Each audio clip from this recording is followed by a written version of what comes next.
Ladies and gentlemen, can I have your attention, please? Welcome to today's Council on Foreign Relations meeting. This meeting is on the record, and members are joining both in person and virtually. For those attending virtually, to ask a question during the Q&A period, click on the raise hand icon on your Zoom window. When you are called on to speak, please accept the unmute now prompt, then proceed with your name, affiliation, and your question. Your video will remain off, but your microphone will be unmuted. For those attending in person, a reminder to please silence all mobile devices. If you are called on during the Q&A, please stand, make sure to speak into the microphone, and state your name and affiliation before asking your question. Thank you.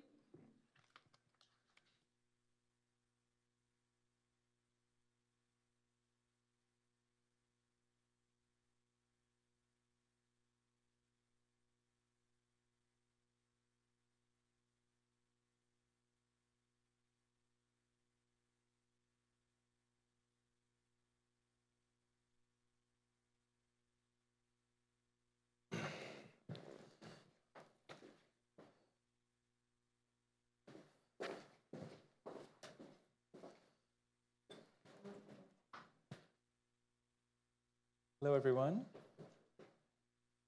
Thank you so much for joining us, and welcome to today's Council on Foreign Relations Silberstein Family Annual Lecture on Refugee and Migration Policy. This meeting is titled The Future of Immigration Policy and Border Security in the United States. My name is Alfred Breedy. I'm an immigration attorney with Scale LLP, and I'll be presiding over today's discussion. This is an endowed annual lecture, and it was established in 2019 through the generous gift of Alan Silberstein and the Silberstein family. We're delighted to be in the presence of Mr. Silberstein, so thank you so much. I am very excited to present the panel, and I will just start by saying that this meeting is on the record.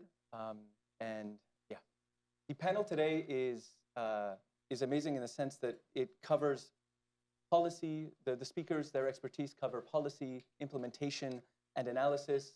They have experience across agencies and over decades along the border, as well as in Washington. So I'm going to start with introducing Alfredo Corchado, who's executive editor, correspondent at the Puente News Collaborative. He's also the author of Homelands, Four Friends, Two Countries, and the Fate of the Great Mexican-American Migration. Next, we have Andrea Flores, who's Vice President of Immigration Policy at Forward.us. She's also the former Director for Border Management at the National Security Council in 2021. And Ron Vitello, closest to me, is Senior Advisor for U.S. Customs and Border Protection. He's the former Acting Director of U.S. Immigration and Customs Enforcement and is the former Chief of U.S. Border Patrol. Thank you all for being with us today. So, Ron, I'm going to start with you. And you've had a career spanning decades, agencies, administrations, and your perspective goes from the borderlands to the Beltway. I'd love it if you could place today's moment in historical context for us and maybe describe how it's similar or different to how we got here. Great. And thanks for this opportunity. Thanks for inviting me, and thank you all for your attention. I think what we're seeing right now on the southwest border, and it's true a bit on the northern border as well, but the traffic is it is muted in a very dramatic way. The data for last week were like 96% fewer apprehensions, and that's CBP-wide. Between the ports, it's a little bit more than that. And so what that means is, for all of last year, we saw about 7,000 apprehensions. That's people that were actually encountered by law enforcement at the border per 24-hour period. So over 7,000 people every single night try to enter the United States in between the ports of entry or at the ports of entry in some illegal status. And last night, the encounters for CBP-wide were less than 300. So there's been a dramatic change in the workload for the individuals that are on the front line, both at CBP, at the ports, Border Patrol between the ports, and ICE officers that are left to adjudicate the people that are in custody. So with the workload down like that, that allows more of a deployment of the boots on the ground, both at the ports which are facilitating trade and travel, and then at the border itself. So that's more agents on patrol. That's more equipment in service to surveil and protect the border. And it's just been a dramatic shift that really started, on the 20th of January with the changes in policy, with a few executive orders and an application of a plan and a strategy that discourages people from trying to enter, and those that do, there's a high rate of prosecution now of people who enter the country illegally. And then those that are in custody are not in custody for very long, so they're being returned quite rapidly versus other times in my career. So a big change, a lot to do still. I mean, I think on the operational side, lower numbers, usually equate to success, but there needs to be, a sustainability package in place, a strategy that allows us to do what we're doing via policy changes, via executive order, and then the resources that are required to sustain are still an unmet need as far as the physical operation goes. Andrea, I'd love to ask from a legal and policy perspective, can you talk about the basis and maybe the framework relied upon this administration to achieve its agenda, and maybe how, while the ends may differ from the previous administration, how are the means different? Sure. So thank you so much for having me. It's a pleasure to talk about this issue and to kind of contextualize that what we're seeing. I think there's two things. So first, the President Trump, like President Biden, President Obama, is heavily reliant on his executive authority to whether manage the border or to manage immigration within the country. And so what you've seen from across administrations is presidents having to rely on a series of almost like stopgap tools to manage a rapidly changing global migration, especially in the Western Hemisphere. So I tell people in the last 10 years, when I was serving in the Obama administration until I entered the Biden administration, displacement in the Western Hemisphere increased by 30%. And that was really unprecedented. You didn't see that type of displacement in our region. And so what did that mean? It meant it tested an immigration system that had not been really updated in terms of border since the 1990. The legal pathways have not been created since 1990. And so every president is dealing with an immigration system that does not really give them the tools to successfully create a sustainable border management strategy. And so really what you're seeing, though, with President Trump is two really big legal shifts. So one, in his initial executive orders, he is citing the Constitution and his foreign policy authority, claiming that there was an invasion in the last 4 years and that invasion is equivalent to what would be an incursion by a foreign government or a foreign state.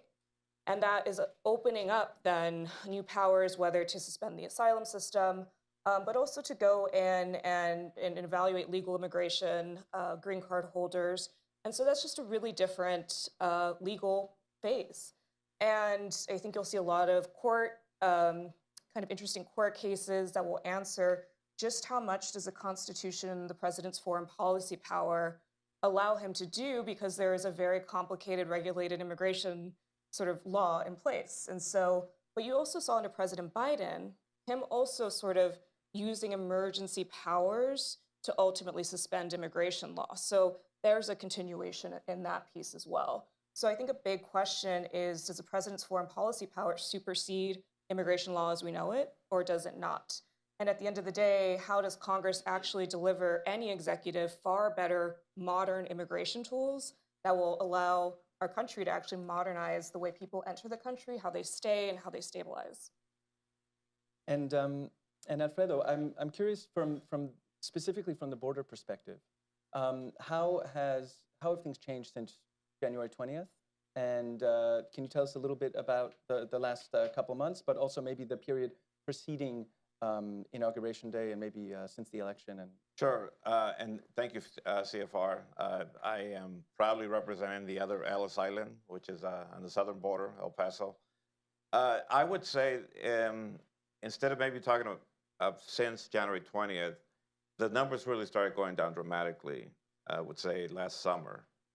As Andrea was saying, President Biden took some actions, and then the Mexican government was very, very active in helping the U.S. government stop the flow.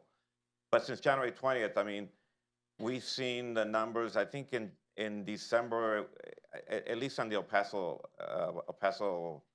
Juarez, Western Texas area, we were looking at about 300 people a day encounters. These days, I checked the numbers on Monday, and the numbers are below 50 a day. So that immediacy, I mean, it's taking effect. You don't hear the helicopters flying as much as you did. You don't see the vans, you know, running up and down. What you are seeing, what we are seeing, in El Paso, we have a huge mountain where we have the Cristo Rey, which oversees El Paso, Texas, Chihuahua, New Mexico. And you're seeing Border Patrol agents with soldiers just running around that whole area. So a lot more military activity. And the other thing you're seeing, which I never thought I would see this in my, I've been a journalist for more than 35 years, but I never thought I would see this, is paquetes de retorno, which are, smugglers are now offering packages where people can go back home from a place like Ciudad Juarez. You want to go home and you want to go back to Honduras, or maybe you don't want to go back to Honduras because it's too dangerous. You don't want to go to Guatemala, but maybe you want to go to Costa Rica. And so they're offering these packages where you can just go back home. Not all of them are taking it. We are seeing many migrants in limbo, staying in Mexico, not just along the border. I think the goal of the Mexican government is to keep them away from the border, take them into other parts of Mexico, central Mexico, especially southern Mexico, because of so many job opportunities in the south. Service-oriented, tourism-oriented. That's kind of what we're seeing. It was funny, I was talking to a CBP person the other day and said, I said, well, it sounds like you now have operational control, which in all my years as a journalist, I've never understood what operational control means. But he said, it is so bad that I'm afraid that Elon Musk may be eyeing our jobs because we're not really doing much. I mean, with so many military, with so many agents on the border. But I said, look, you're the star of the theater because I think the border has been turned into a theater, into a prop. They're not going to get rid of you, you know. Just on the border again, I'm curious about how detention, the talk of detention, has changed in this new administration. So, Ron, I'd love it if you could speak to a little bit about the shift in detention, and maybe the other panelists also discuss kind of what they're seeing either on the ground or in DC on detention. Yeah, let me just go back on the pipeline. Yeah. It is true that people are going different direction, right? In the Darien Gap, which is a very dangerous part of Panama, where people will walk through the jungle on their way to the U.S.-Mexico border.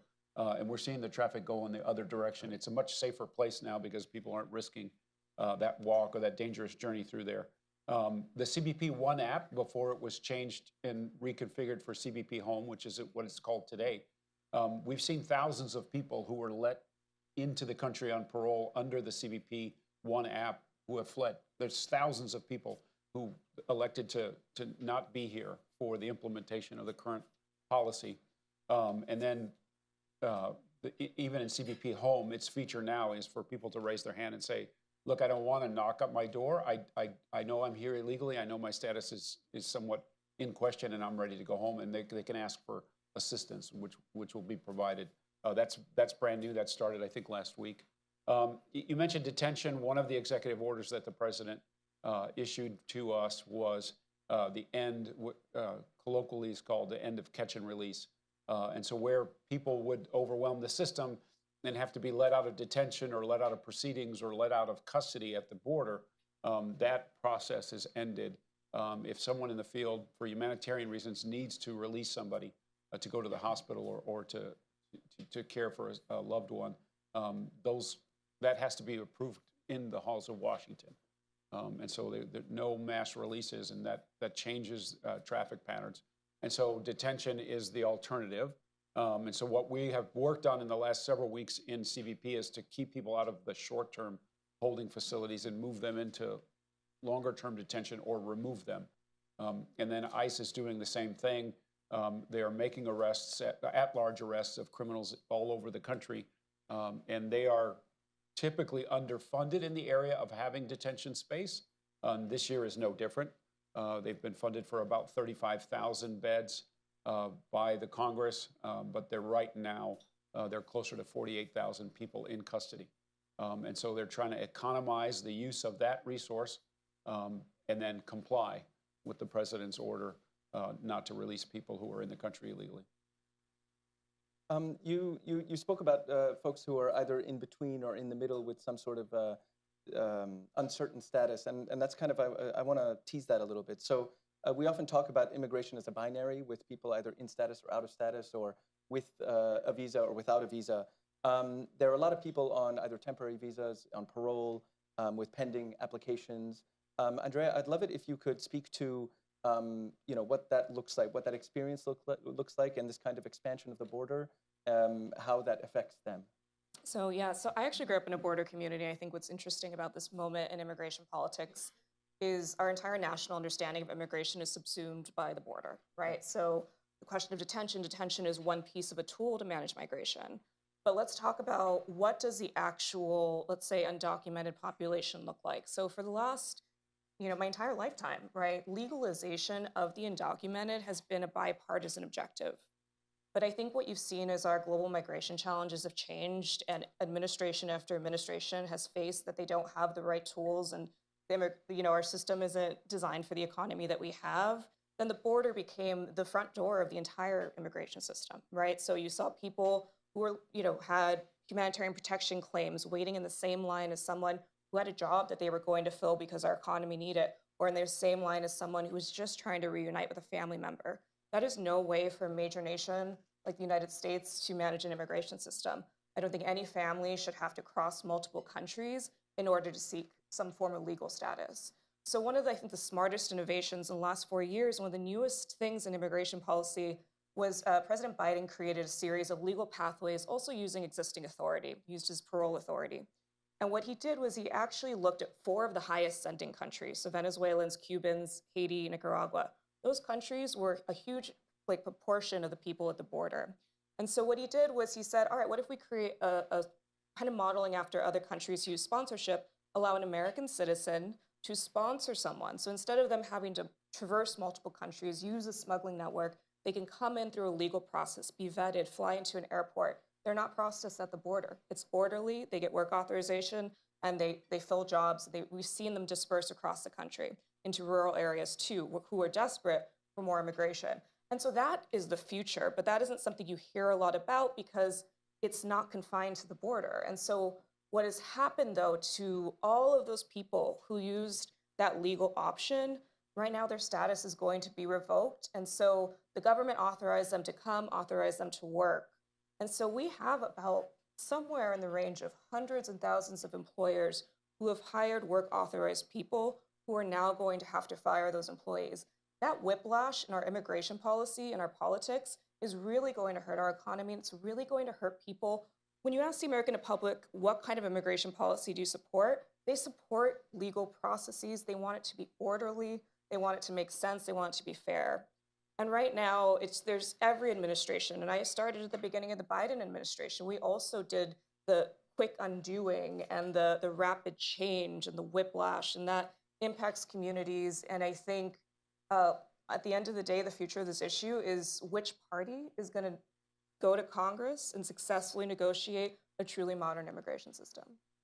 And that truly modern system, so what will it look like to you? So it'll look, what will it cover and how comprehensive will it be? Well, at Forward.us, we're a bipartisan advocacy organization. We work with both parties. We recently released a framework that I authored that actually takes a lot of, looks at the last 10 years of migration management and says, what has worked? What has changed people's incentives to migrate in an unauthorized manner? What has created more order? And it creates a blueprint around 6 pillars of policy interventions that we and experts believe. We spent 6 months just going to every migration expert in the field, law enforcement, people in the region, people in the advocacy community. And we asked them, what's worked for your clients, for people migrating? And so we put forward a blueprint, and we hope that when Congress turns to whether they do a border deal, whether they look at foreign aid, that there's a set of tools that are evidence-based. You haven't seen that kind of, I think, blueprint in a long time, because we've all been working against the last big push, which was a 2013 bipartisan immigration bill. That bill is not applicable to the world we really live in today. And so there does need to be a massive update in rethinking what does immigration reform in 2025 look like. Ron, from a, right now we're in a moment, we've heard the term whiplash a few times, rapid speed, this is kind of how it feels. Every day is a bit of a tidal wave. Can this momentum be sustained? And from an enforcement perspective, what does the next few months or years look like? Well, Alfred mentioned the term operational control, and it has, I think, been until Congress wrote it down. It had been kind of a term of art. We know we wanted to achieve operational control. We wanted to allow people to come that were legal, allow things to come in that were legal, and stop all the bad things and bad people. I would say that is a useful term. Congress said that it's the prevention of all illegal entry across the southwest border. They asked for that. We promoted it while I was still in government, but it's never been resourced. And so if we want to achieve that as a country, then there's a number of steps that have to be taken with regard to the technology laydown, with regard to infrastructure, and the number of staff that are responsible for allowing the good things to come in and screening them appropriately, and then preventing entries in between the ports of entry. And so what does that look like? That looks like a huge investment. And to your point, I think to end the whiplash, to keep things from spiraling out of control, Congress needs to act. They need to fortify what can be done by policy and executive order with a legal framework that establishes benchmarks, that says operational control is going to be a standard that we can't achieve with the proper investment. And you have to end the incentives. I take your point that the 2013 bill was lauded, just like the last administration said, hey, this bill that was bipartisan, and we're going to end this crisis at the border. We're going to give the president more power. It didn't work because over the years, we've lost the faith of the American people that we really want to solve this problem. On both sides of the aisle, I think there's been people that said, well, hey, look, we're going to do it this way, or we're going to do it that way.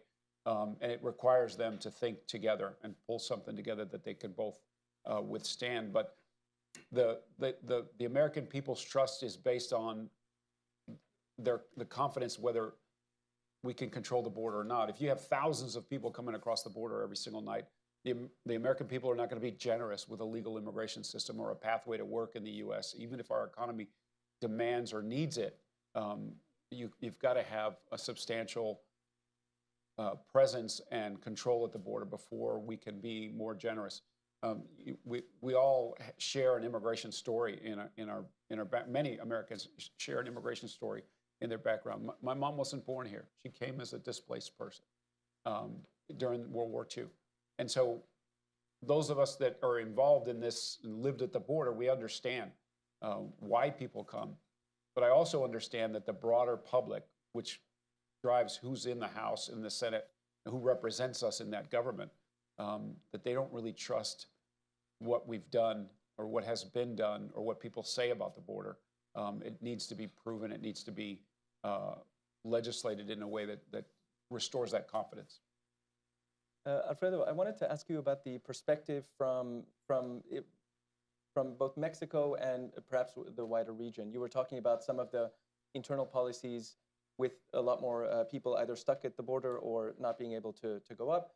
Can you tell us a little bit about how they're reacting to this new administration and how other countries as well are handling it? I think it's a lot of a wait and see attitude. I mean, I don't see a lot, even though there's these paquetes, these packages to return, I don't see like many people taking that. I think there's a lot of let's wait and see, because one thing they're waiting is, will there be a recession in the United States? And if there's a recession, then that's operational control, because you're not going to see a lot of people trying to cross into the U.S. I mean, the big thing here is really the economic engine. I have yet to really interview maybe not even one person who says, I'm coming here to just try it out because it might be fun. They're coming here because in their family network or network of friends, someone says there's a job. There's a job in Nashville. There's a job in North Carolina, New York City. So they're coming for jobs. The effort of the Mexican government is to try to create jobs for them. They're asking President Claudia Sheinbaum is asking the private sector, the public sector, to start creating jobs. But I think they're also waiting to see how these deportations really materialize. Even though the numbers have plummeted, deportations to Mexico, deportations to other countries have not really changed much with the Biden administration. So there's still a sense of this thing may go wonder. I mean, last week I was interviewing some people in Ciudad Juarez. I was interested in because they had gone as far down south as Coahuila, a couple of states down from Chihuahua. They went there looking for jobs, and then their relatives in the U.S. said, you might want to come back to the border because things may pick up as the harvest season starts, tourism season starts with the service industry. So they're just, I mean, I hadn't seen migrants on the streets of downtown Ciudad Juarez since January 20th. I mean, many of them just left. But I was surprised that there was a little group. Now, I'm not saying they're going to cross, but I think there is a sense of let's wait and see for the next few months. A, is there a recession? B, will there be enough pressure from U.S. business leaders, industries, to bring us to the United States? I mean, there's a real. I always look at U.S.-Mexico history, the 1920s, 30s. It was a tough time, great repatriation that led to a guest worker program. And World War II, tough time, big bracero program. I know that story well because my own father came here as a bracero with the Korean War. And because of my father, today I'm at CFR speaking to you as a legal U.S. citizen. I just want to say U.S. citizen. But we all came as green card holders because my father, because his employer could not let go of him. When my father said, I think I want to go back to Mexico, raise my kids, open a store, the employer said, well, why don't you just bring the whole family in? Because we need people like you. So I'm curious as we look forward we're in that same cycle again, that something's going to happen. I really like that optimistic, positive tone. Looking backwards, I want to look ahead in the, again for reform. We've talked about how it should look like. How do we feel it will look like if it does happen? Where does the hope lie, and where should we invest our efforts? Maybe Andrea, Ron. Oh, let's see if you agree. I think we actually have a lot of areas of agreement. So I think the public is very clear about what they support and don't support, right? They support orderly legal migration, and whether it's at the border or whether it is in communities, they really rejected what they saw in the last 4 years. And I worked in the Biden administration, and it was one of the most sort of chaotic, just series of events that happened, whether that was the federal government saying New York City, Denver, Boston, we don't have the tools to help you, or whether it was saying, in Congress, I went to the Senate after I left the White House, and it was just interesting to hear administration officials say there's no crisis, it is essentially under control, but the American people, you can't tell them that it didn't see what they saw, right? And I think one of the mistakes of really the last 4 years was not narrating some of what was happening, right? There was a Venezuelan refugee crisis in our hemisphere. On the last day of President Trump's final administration, he issued temporary status for Venezuelans. But what you didn't hear from the president is what you heard in Europe when there was a Syrian refugee crisis. Very hard, very political, difficult for many world leaders, but you at least knew what was happening. You knew that there was a mass displacement. And so right now, I think most Americans really feel that maybe the United States took in more Venezuelans than others in the hemisphere, when really Colombia and Peru took in far more. And so when you don't even talk to the public about what is happening in immigration, then the misinformation really sort of takes over. So I think that's one piece. So the future does have to look like rebuilding trust with the American public. I do think the border is a huge piece of that, which is why one of the first sort of future projects we put out was about the border. If you don't show that the border, because it is the most visible part of our immigration system, is managed the public won't trust you and what else you promise. But the public has been waiting. I think I'm a Mexican American. I think my family's been here, I mean, since the 1800s. I know they have been, so I'm thinking the longest. And the reason I bring that up is because for decades, there's a lot of talk about the Latino vote. Mexicans are the majority of the undocumented population, right? They have been for decades. And they have been told by president after president that there was going to be a push for path to citizenship. And now we're going on, when I talk to people in my own community, they say only Reagan really delivered. And so what you see is a huge undocumented population that is absolutely part of the fabric of our community.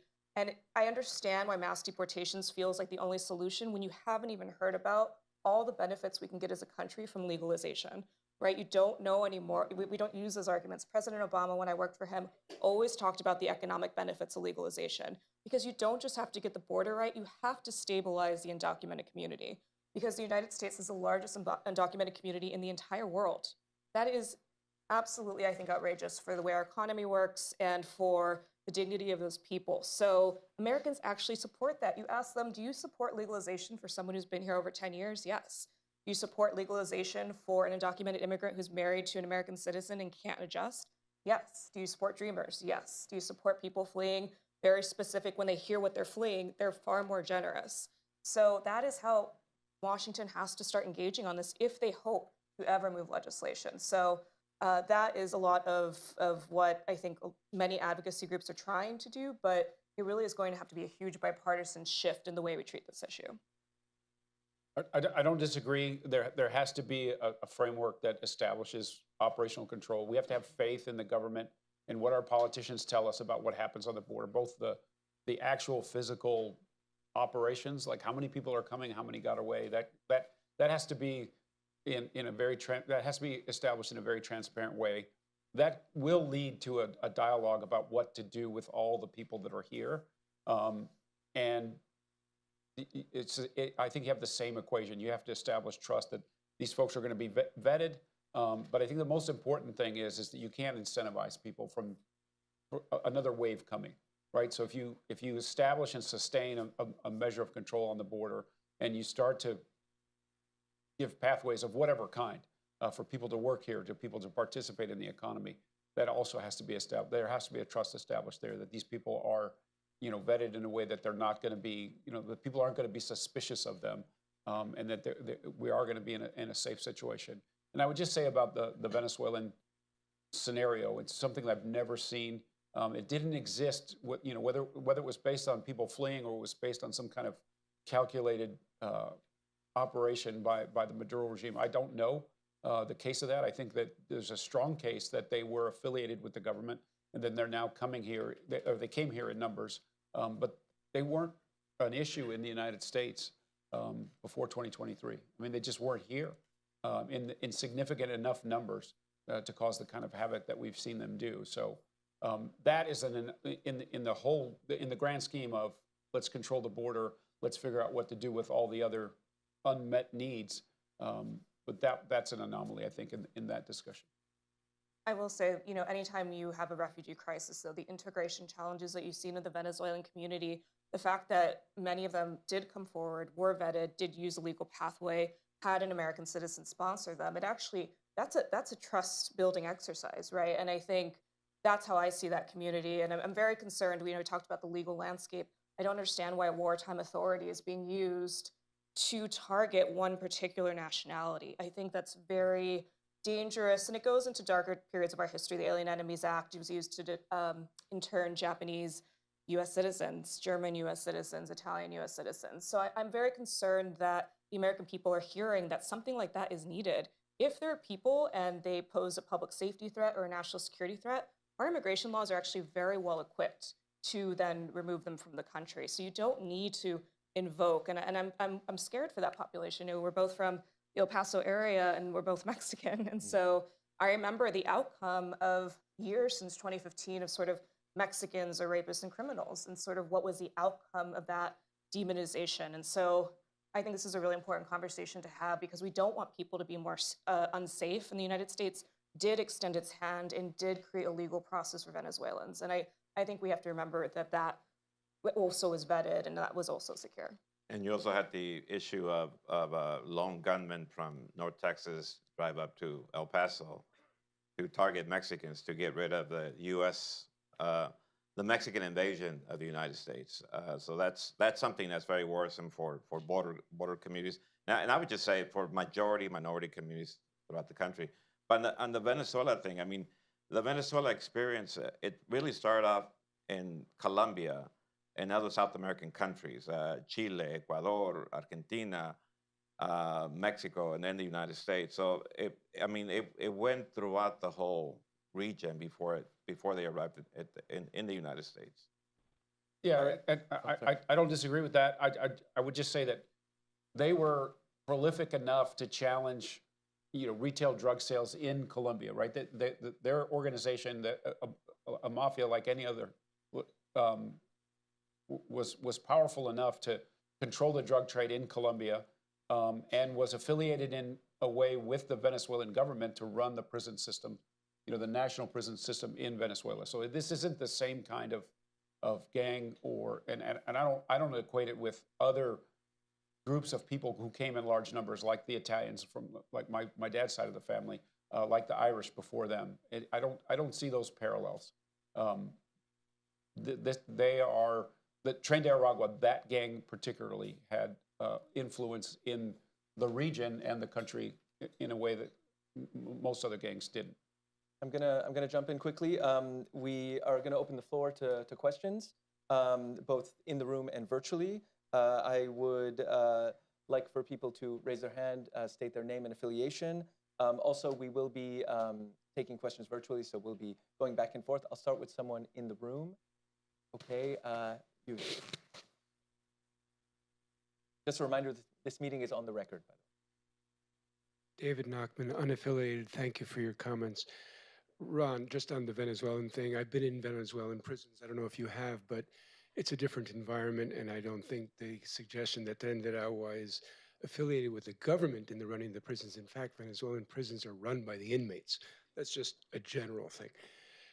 I would ask you, though, what do you understand the administration's plans to be for mass migration out? And given two things, that our economy, by all accounts, has depended tremendously on undocumented labor for the past decade or more. And secondly, that the rate of criminal prosecutions in the immigrant population is actually lower than that in the non-immigrant population. Do you have a view? Do you really, you suggested earlier that legal immigration is good, that by implication, illegal immigration presents dangers, presents risks, but specifically as to the mass migration plans of the administration, are they, in your personal opinion, justified in light of the two considerations that I've mentioned, relative criminality rates and importance to the economy? Well, I think that I don't want anybody to leave here believing that I think that all people who come here illegally, other than committing that crime, are a danger to us, because it is, as the reporter said, that this is an economic challenge for the regions that they come from, the countries that they come from, and in our own economy. But as far as the mass migration plans, I think the short-term strategy is not to have another surge at the southwest border like we've seen over the last several decades, right? Starting in 2012, I think the ones that were the most dramatic up until the last several years.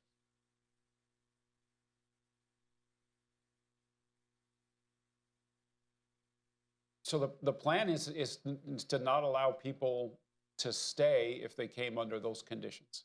And the effort underway with regard to deportations in the cities and towns of America, specifically focused on the worst, those that are here illegally and have also committed crimes. That operation is underway. The goal is to make a consequence for what was, an illegal act, and then further illegal acts when they got into the communities that they now live. And so to end that problem or make it smaller so that we don't notice it as much, it's part, I think, in this whole continuum of being able to trust the government when they say that the border is under control. We're going to vet the people that are here, and we're going to do things that give people confidence that they can be safe. We have a question from our virtual.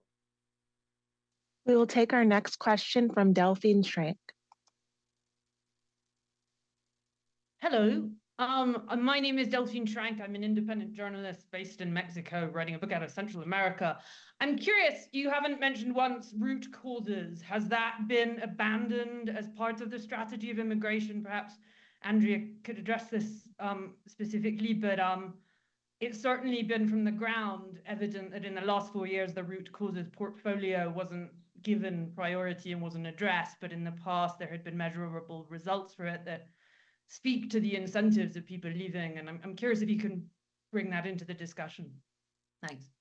Thank you for that question. So no, root causes hasn't been abandoned. But if you looked at the last 4 years in comparison to the Obama administration, where you really heard that strategy be announced as a major migration management response, so you saw the Biden administration start out very similarly, where they focused primarily on 3 Central American countries known as the Northern Triangle, and they dedicated sort of private sector partnerships there and the vice president's focus there.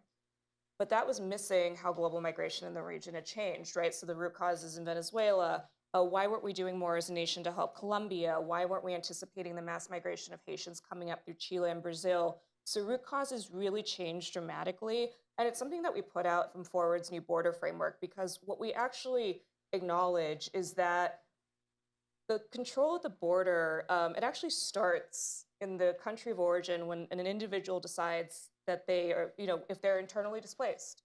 And so what is US policy towards internally displaced people?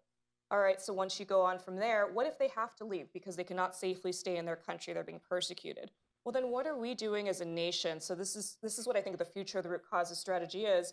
What are we doing to support people to stay one country over? Because when you talk to migrants, many of them didn't want to continue to move along the migratory route, but countries, and due to their economies and the resources they have, sometimes push migrants up because they simply can't integrate them. So what are we doing there?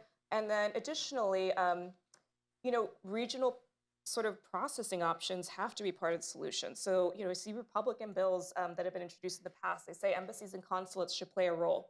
They should. They should be doing some form of screening. They should be doing some form of adjudications in the region. Once again, I'm always thinking, how can you avoid someone having to use a smuggling network? And how do you get them to use our immigration system instead? But those pathways don't exist, right? And so President Biden did try to create what they called safe mobility offices, which I think is also a future of the root causes strategy. It's an evolution. And so that allowed some form of screening in the countries who would agree that those mobility offices could be created. But I think we really have to move away from this black and white view of the border and say, the only thing we can do is what we can do at the border. What we can do as a country is actually throughout the region and see migration as the way it happens, as the way people move, and as the way they make decisions. I think that's the future. And then obviously, I think the future is also finally reconciling what we do with the undocumented population. All right, take a question from the back.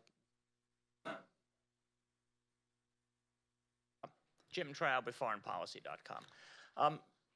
Andrea made the point that this is not just about the border. And so I wanted to ask about something we haven't talked about too much, which is legal migration, and whether that's a problem as well. Because until, 10 or 15 years ago, the debate was, are we letting in too many people legally? Is chain migration the problem? Are we letting in the wrong kinds of people? So I'm wondering if indeed one does get operational control so that the anger over the border goes away to some extent, and we then have a debate about who and how many. Are there too many people who were already coming in under the 1965 law? Were the wrong kind of people coming in? What would be a better way? Yep. Okay. It's a great question. I have so many responses to it, but I like to start with the premise that immigration has been very good for America, right? I am sitting here because Arizona needed Mexican labor at the turn of the century, and here I am today, the Council on Foreign Relations, influencing policy. And I think that's a beautiful story that so many people in this room can relate to. But the question on legal immigration is honestly just as fraught, right? Because it gets into who are we as a country at the moment that you're asking how many people might we need. And I think our economy regularly answers that question. At Forward, we've actually done a lot of look at rural communities. And we look at where the economy will be in 2050. And the only way that we continue to grow economically is actually by increasing our levels of immigration, which maybe right now feels politically impossible, but I would prefer that the best way to happen is through some modernization of legal immigration. And we're not unique. This is not a uniquely American problem. The United States is actually extremely lucky that so many immigrants still want to come here, because you saw other countries pursue what I call restrictionism or far more restrictive policies. They're also aging. They also don't have, the birth rates that are replacing the working age population. And so I would rather be us and trying to figure out how to create order and more pathways and really work with rural communities with what they've actually asked for and what they've needed. I think some of the inquiries I get most around the country are not from the border and not from major urban areas. It's from places like Nebraska, who I routinely will get outreach from saying, how do we, push for getting us elder care workers, child care workers? How do we get some restaurant workers to revitalize some of our small towns? We can't get stuck in legal immigration, border legalization anymore. It's a different conversation. It's what's going to keep our economy growing, and then what's good for our communities, because integration is a piece of it. And I think I will say, as an immigration policy expert, we've been very bad at talking about the communities that receive immigrants and how we support them and American interests in immigration. And I think you really have to help Americans understand it's not about whether 1965 was poorly designed. Did we support communities when immigration increased? Probably not, because integration isn't a priority up there with other immigration issues. So I'm very pro, why don't we offer, English language courses? Why does the federal government provide that? How do you help facilitate a new immigrant's arrival so they don't create the type of social challenges that any country faces when they increase immigration? So I think talking about the future, this panel is about the future, and I'm very idealistic, but that's where I think that question should go. Okay, sir.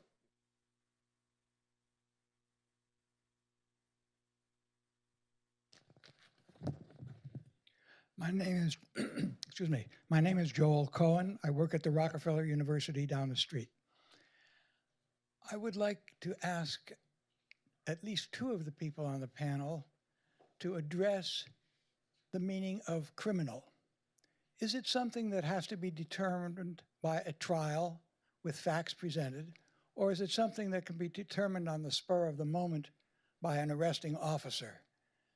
I haven't seen any evidence that the Venezuelans who were rounded up and deported included only criminals by the legal definition. And so I'd like to ask Mr. Vitiello and our moderator, Mr. Breedy, to address who is a criminal and how do we decide that this person is a criminal? Well, there is absolutely a legal definition in the sense of if you're convicted of a crime, that makes you a criminal. But it is also true in the law that if you cross the border without being inspected, without being invited, that's also a violation of law, so that you have committed a crime. And America, the job of CBP, we don't want that to happen anymore on the Southwest border. And usually by direct observation. And if not, an encounter in a short interview.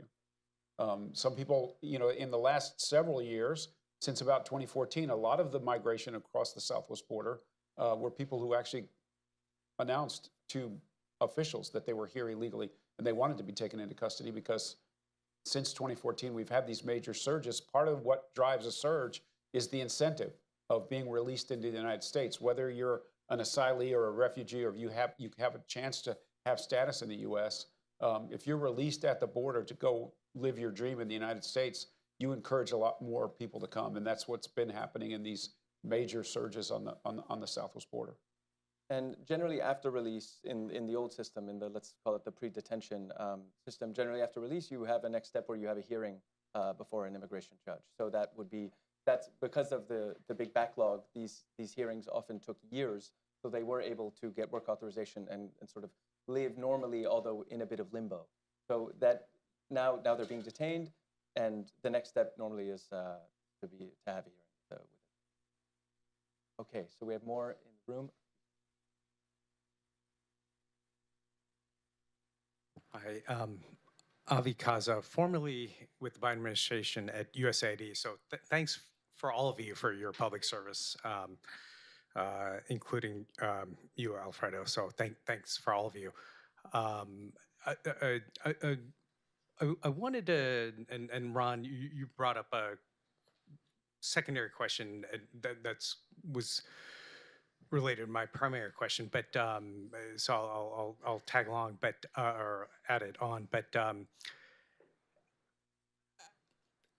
my primary question was kind of what the changes, kind of like the dramatic change in the border. These issues, right? The facts and figures, and I really appreciated your, Ron, your Jan and Feb numbers, right? The facts and figures, and then you just mentioned 2014, and so kind of what have over the last 5, 10, 20 years, like what some of these facts and figures that have and underlying things that have driven these changes. I'd love to learn more on what has caused these dramatic changes over the, these last decade or two.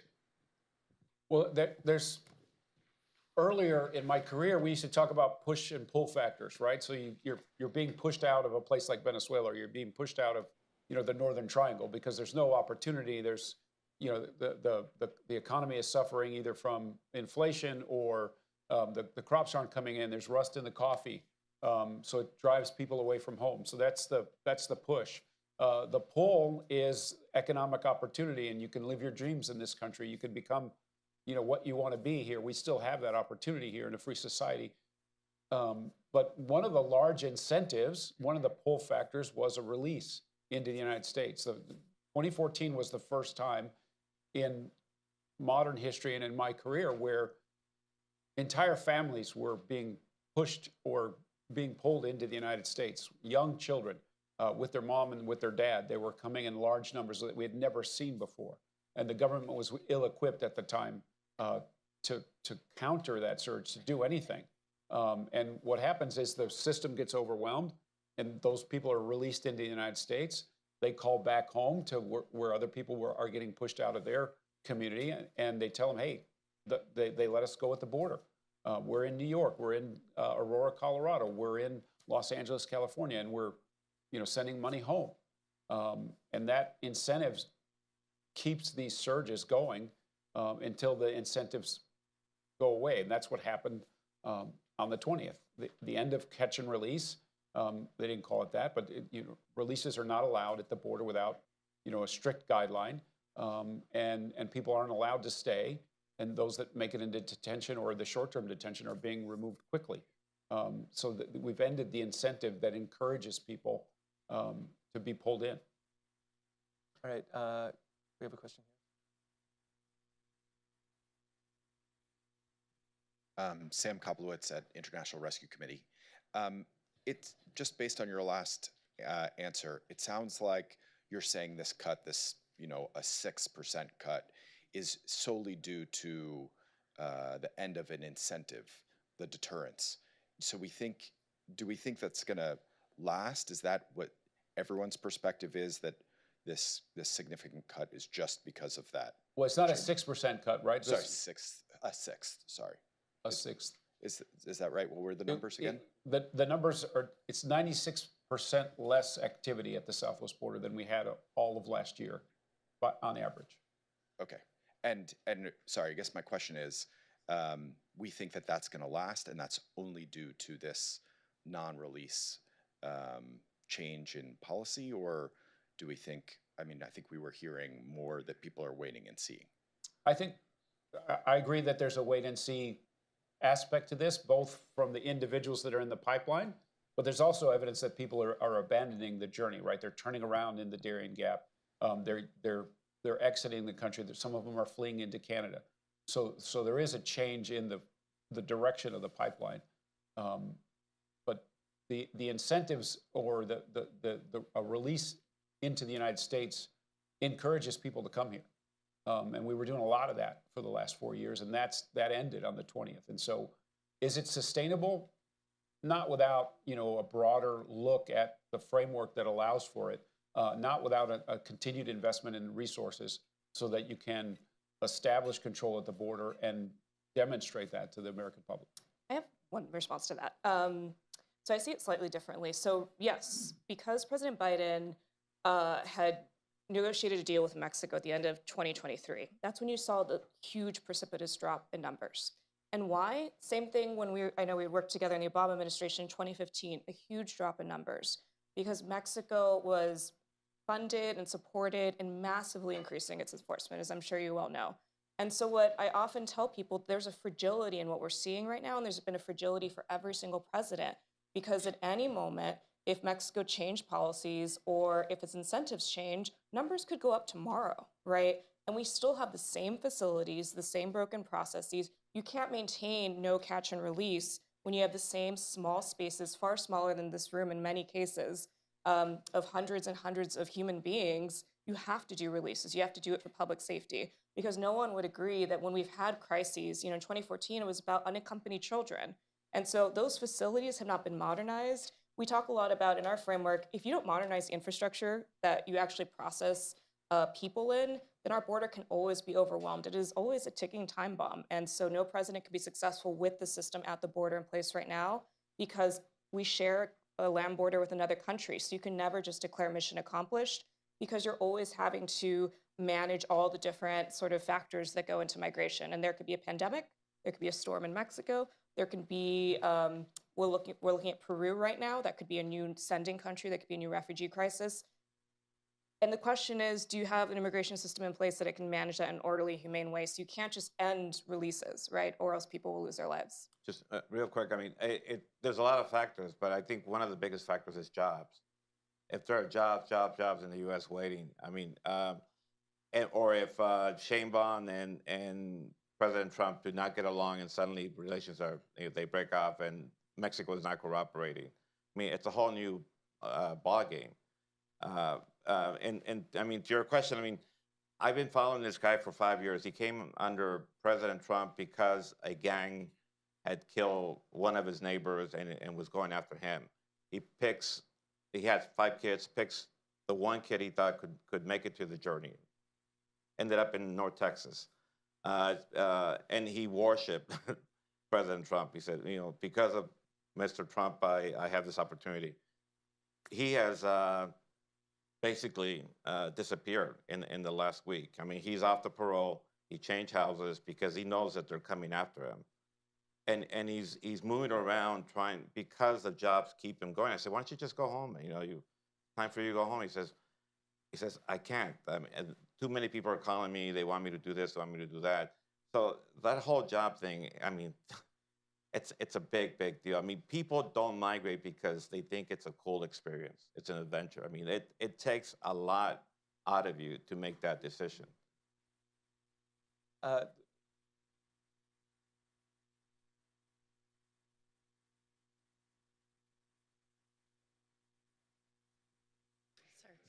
Sorry.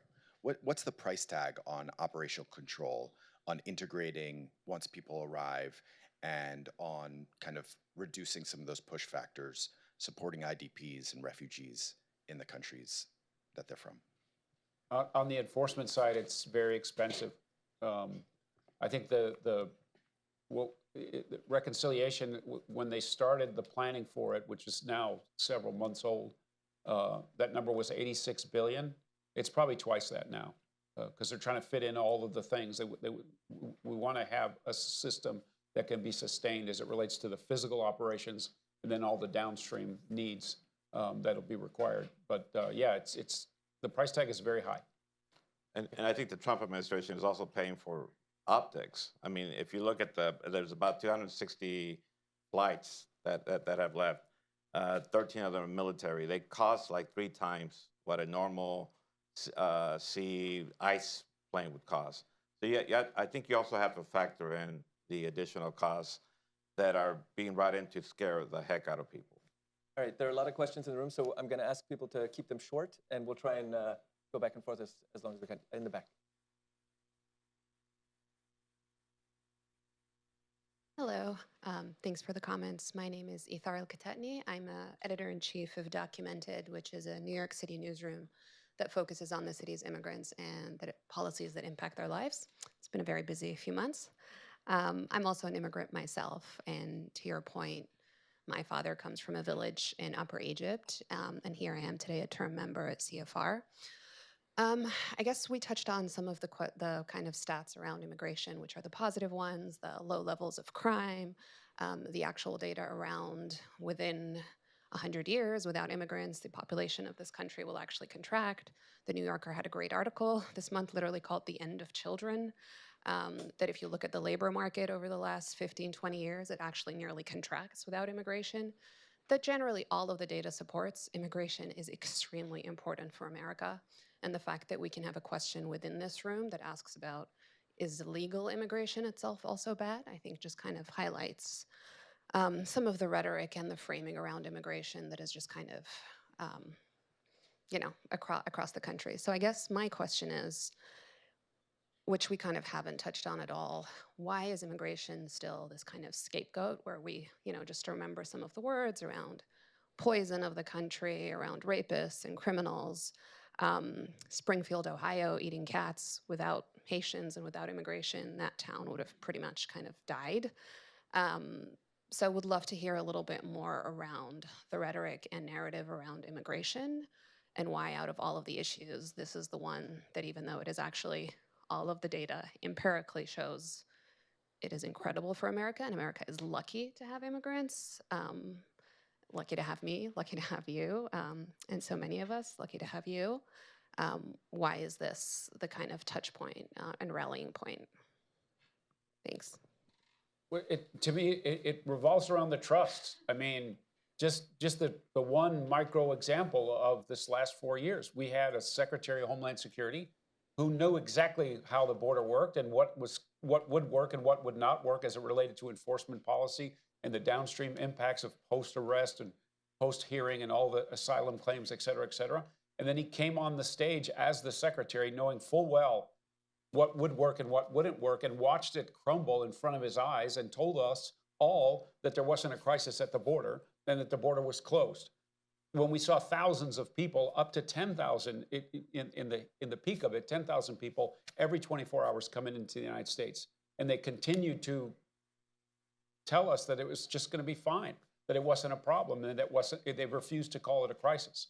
And so it's not just the fear that people have, both rational and irrational, but it's also our own government telling us this is not a problem. It is not going to be a problem. And then you saw the downstream impacts of thousands of people in a hotel here in New York City with no real future in the city. And then the other crimes that were committed by people who had just gotten here that wouldn't have been here otherwise. And so it drives fear because there are real risks and impacts for an out-of-control, chaotic border that affects every city and town in America.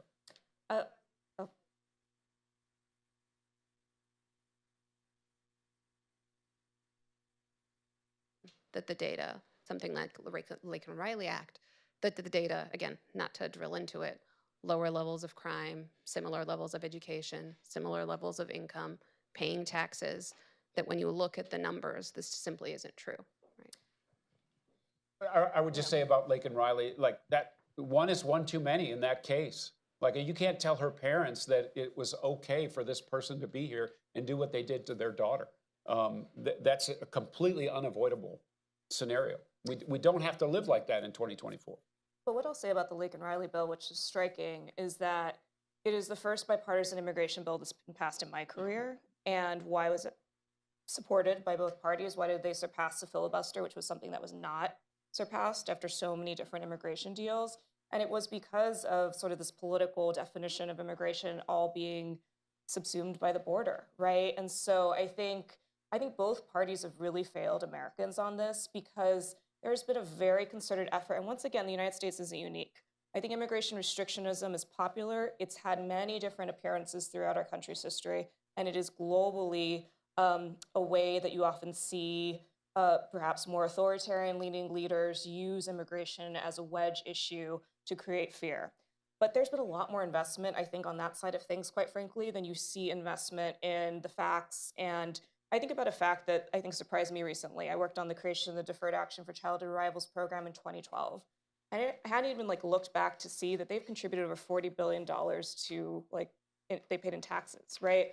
And I was like, wait, I haven't heard the Democrats say that in a really long time, right? And I worked for President Biden, and I remember in that first year, we were subsumed by the border crisis, right? And that there was a day one bill, I honestly can't even remember what was in it, right? You didn't see that push. You didn't even see Senator Schumer or Pelosi put up, Senator Pelosi did. Speaker of the House Pelosi did. I'm making her a senator. But you didn't see a push on the DREAM Act in the same way that you see Republicans push on tough votes, right? So I do think there needs to be a strengthening, and both parties have failed. Both parties have been dishonest on this issue. And I think Americans are really sick of it. And I hope that more conversations like these happen, because you have to air out what are the facts and then what kind of nation are we going to be. But it is fundamental to who we are, and we're multiracial, multi-ethnic, and it's not going to be easy to define who will be future Americans. I mean, I would just end it with, as a border resident, it's very clear to us that the United States, they need this fear. They need the enemy. They need to go to the border, put the props, hit the piñata. Piñatas are usually pretty happy events, but in this case, you hit the piñata and you see the money fall, and you help dole out the money to people running for office, et cetera. I mean, it's become that cynical for us, because it used to be that maybe once every 4 years, people will go down, people will remember the border. And now it's every day or every other day, and it's the same thing. Alfredo, I'm gonna have to cut you off. I'm so sorry. We're over time, and I wanna let people go. But thank you to all. I agree, these conversations are incredibly important to have. Thank you for all the questions in the room and online. On behalf of the panelists, thank you for being here. Thank you to the panelists. Thank you also to the Silverstein family for hosting this lecture, and to all of you, thanks again.